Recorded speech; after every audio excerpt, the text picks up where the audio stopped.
جب کوئی بندہ استغفر اللہ کہتا ہے تو اللہ تعالیٰ اس بندے کو فوراً دو بڑی چیزیں عطا فرماتا ہے. لیکن عام طور سے لوگ استغفر اللہ پڑھتے تو ہیں، لیکن انہیں یہ پتہ بھی نہیں ہوتا ہے کہ یہ استغفر اللہ جب ہم پڑھیں گے تو اس کے بدلے ہمیں یہ مل کیا چیزیں رہی ہیں، اور اللہ تعالیٰ اس بندے سے کہتا کیا ہے. اور فرشتوں میں اللہ تعالیٰ فخر فرماتا ہے.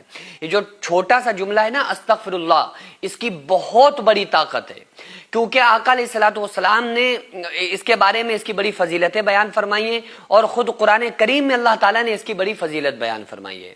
اللہ تعالیٰ قرآن کریم میں فرماتا ہے یا ایھا الانسان، اے انسانوں.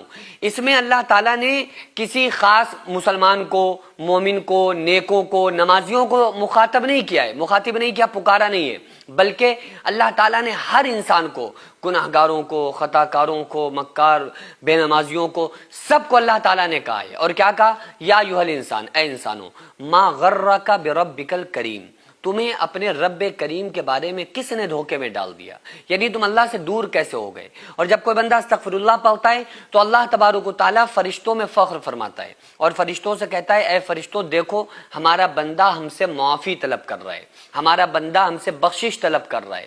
استغفر اللہ کا مطلب کیا ہوتا ہے؟ اے اللہ ہمیں بخش دے، اے اللہ ہمیں معاف فرما دے.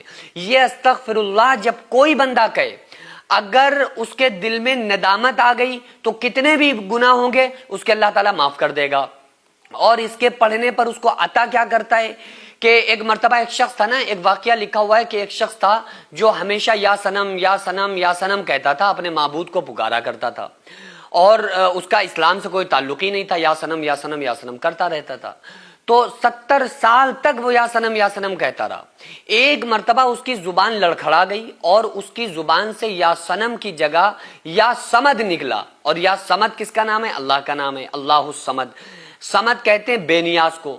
تو اس کی زبان سے نکلا یا سمد، تو اللہ نے 70 مرتبہ اس کو جواب دیا. اس کو کہا کہ اے میرے بندے میں تیرا رب حاضر ہوں، میرے بندے میں تیرا رب حاضر ہوں، اے میرے بندے میں تیرا رب تیرے لیے حاضر ہوں، بتا کیا چاہتا ہے.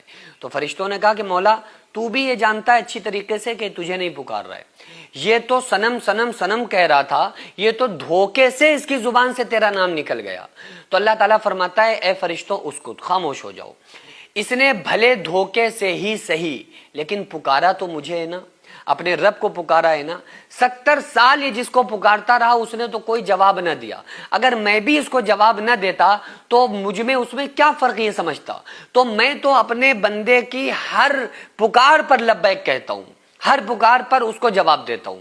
یہ بات الگ ہے کہ ہم نہیں سمجھ پاتے ہیں کہ اللہ ہمیں ہماری طرف متوجہ ہے، لیکن یہ باتیں رسول اللہ صلی اللہ علیہ وآلہ وسلم نے تو ہم کو بتائی ہیں نا کہ جب بندہ اللہ کی طرف ایک بالشت بڑھتا ہے تو اللہ اس کی طرف ایک ہاتھ بڑھتا ہے، جب بندہ اللہ کی طرف ایک ہاتھ بڑھتا ہے تو اللہ اس کی طرف 2 ہاتھ بڑھتا ہے، جب بندہ اللہ کی طرف چل کے آتا ہے تو اللہ اسے دوڑ کے مل جاتا ہے.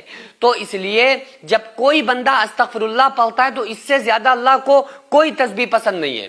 فضیلت میں تو اور بھی تسبیحات ہیں، جیسے سبحان اللہ والحمد للہ ولا الہ الا اللہ واللہ اکبر، اور سبحان اللہ وبحمدہ سبحان اللہ العظیم. یہ تسبیح بہت